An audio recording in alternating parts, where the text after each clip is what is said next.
Yo, what up, everybody? My name is Drake Demore from the Win City Sports Podcast, and this episode of Cedric Ben's Combat Quarter is brought to you by the Win City Sports Podcast. Check us out on Spotify, iTunes, and anywhere podcasts are found, on Twitter, Facebook, Instagram, or directly on wincitysports.com. Smell you later.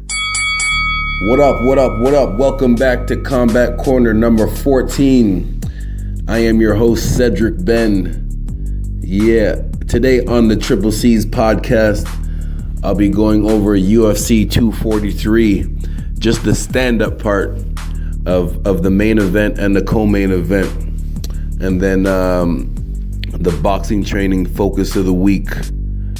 Talk a few minutes about that. Today's focus, this week's focus, will be mastering the fundamentals. So Stylebender was doing a very good job of keeping Whitaker at the end of his straight punches, landing some good stiff jabs, a few good right hands, but it was the punches that did the most damage to Whitaker multiple times was the counter hooks, left and right with those hooks. Specifically while he was throwing, like he was doing a good job. Whitaker was doing very well. As the shorter person, he was fighting smart. He wasn't staying flat-footed. He stayed bouncy on his toes like a boxer. He was not predictable. When he did decide to charge forward, it wasn't just in a straight line. His legs might have came in a straight line, but he was moving his upper body left and to the right, like in his orthodox stance. He would come forward and lean his upper body to the right while throwing a jab up top, or come in and lean his upper body to the left, landing a few good single punches. So Whitaker, there was a few times where he might have he tried like a big overhand right and looked like he swung wild, but that was just good footwork and defense from Stylebender. Whitaker, he didn't walk into any straight punches from Stylebender. Like the straight punches that Stylebender did land, it was from having good reflexes and reaction time. It wasn't from just simply timing Whitaker, because Whitaker was doing a good job of moving his head. He did a good job of using fakes to help with his unpredictability, and yeah, man, he was doing the proper things that a shorter fighter should do against someone that knows, against your opponent that knows is taller and knows how to use their reach. So yeah, Whitaker landed one or two, but he was never able to land more than that, because even if he did get hit, Stylebender would just step to the side or just move his head out of the way, so he never got hit with a following punch. And so it ended with something that I coach to my boxers and to my MMA fighters, something that we work on a lot. If someone is just charging at you, catch them with a hook right on the chin. Specifically, if you're standing in that orthodox stance, you're catching them with that left hook, lead left hook, except you're leaning backwards. Now here's the difference. Hopefully you could understand. I'm explaining it detailed enough so you can understand what I'm saying. So when you're leaning back, you have to have a little bit of a wider stance. You might not want to stay like that the whole time, because if you're in a wider stance, then more chance than someone, for MMA purposes, more chance that someone could take you on or kick your front leg. But if you're fighting someone, this is where knowing your opponent comes in. If you're fighting someone that you know is aggressive, and you're good with your long straight punches, and the only way they can get to you is by charging in, and you're already prepared for that, have your stance just slightly wider, so that way when you lean back, you still have balance, because the leaning back is leaning back on your back leg.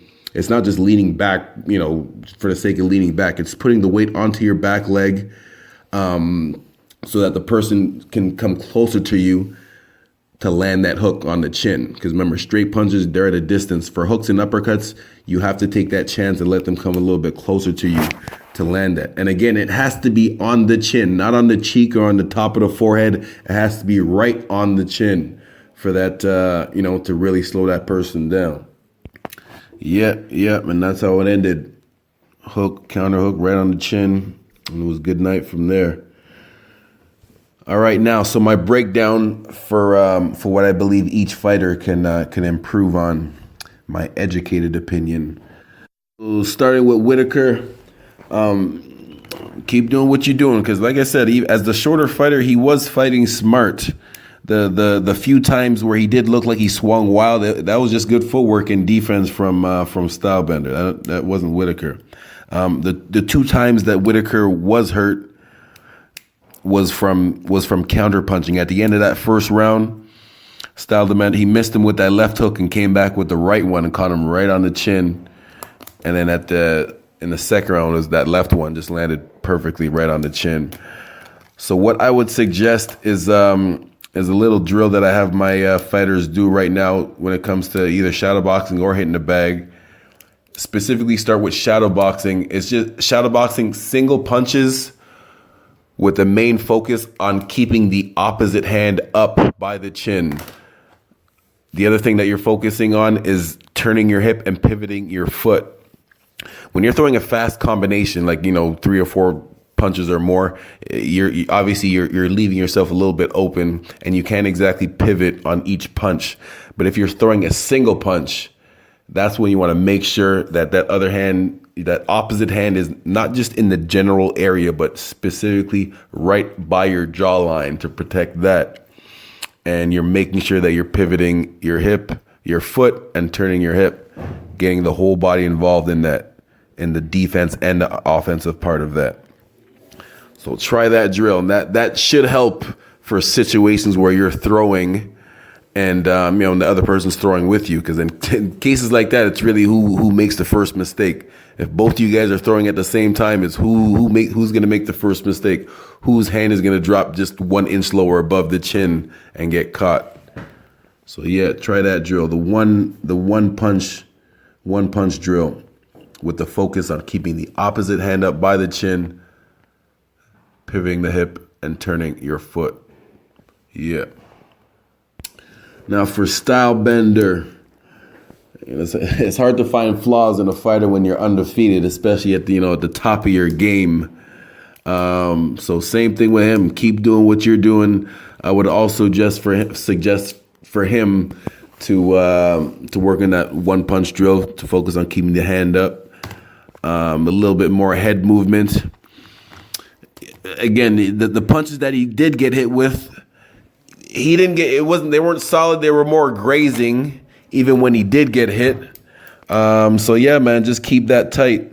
From what I understand, the next his next supposed opponent, again, I apologize if I'm pronouncing his name wrong, Paulo Costa. That boy, he seems like a beast himself. He seems like he has that one punch knockout power, especially in MMA with them 4-ounce small ass gloves. Like that's, yeah. He better be careful. So Stylebender, keep up with them straight punches, because you're gonna need them to try to keep that big guy away from you. Mix it up with a few hard body shots that he did try. I did see him try it once. I can't remember if it was the first or second round. Not all the time. Keep doing it. If the long straight punches is working, obviously keep doing that. But just to make sure that your opponent is not just, if that's the only thing that you're doing, you want to make sure that your opponent is not trying to time you for that. So just to every once in a while mix in a few hard body shots to really slow them down. Like pop to the head and sit down with some hard to the body, and then get back out. Yeah. The one thing I could say for Stylebender to make sure you understand this early in your career, as you get older, do not just rely on your athleticism for your defense. He's doing great right now. Again, he's undefeated, so there ain't no reason to change the game right now. This is just something for the future. Master the fundamentals for the future. Using the example of my favorite boxer of all times, Roy Jones Jr. A very important lesson that we learned for any sport, but specifically dangerous sports, like boxing and MMA. When you get into your 30s, mid 30s, you can't just rely on your speed and athleticism to get you by anymore. You have to be able to go back to the basics, go back to the fundamentals. Again, this is for any sport, but specifically like a dangerous sport like boxing and MMA. I'm sure off the top of my head, I don't know any MMA examples of guys that have stayed late and still been successful. But I mean, in boxing, you see guys like Bernard Hopkins who stayed till he was about 50. He stayed a little bit too late in his last one there, but still was successful way into his mid 40s. Of course, Floyd stayed flawless into his 40s. And it's because they had to change their style and focus on the fundamentals. Even a sport like basketball, the GOAT, Jordan, early in his career, using his athleticism, jumping over everybody.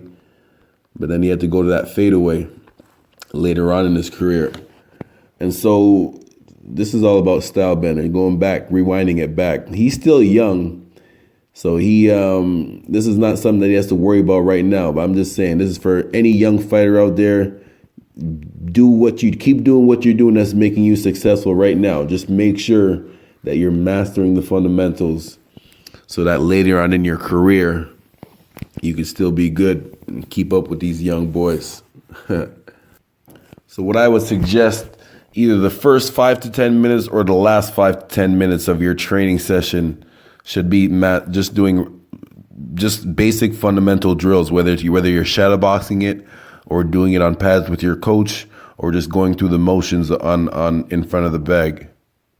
Yeah, all right, for the co-main event, I'm just going to spend a little time on this one. Al Iaquinta, his nickname is Raging. I'm assuming that's the Raging Bull, versus Dan Hooker. This was the co-main event, and Hooker did exactly what you're supposed to do as the taller fighter versus a shorter, flat-footed fighter. From what I understand, Iaquinta hurt his leg. I'm not sure if it was before or during the fight.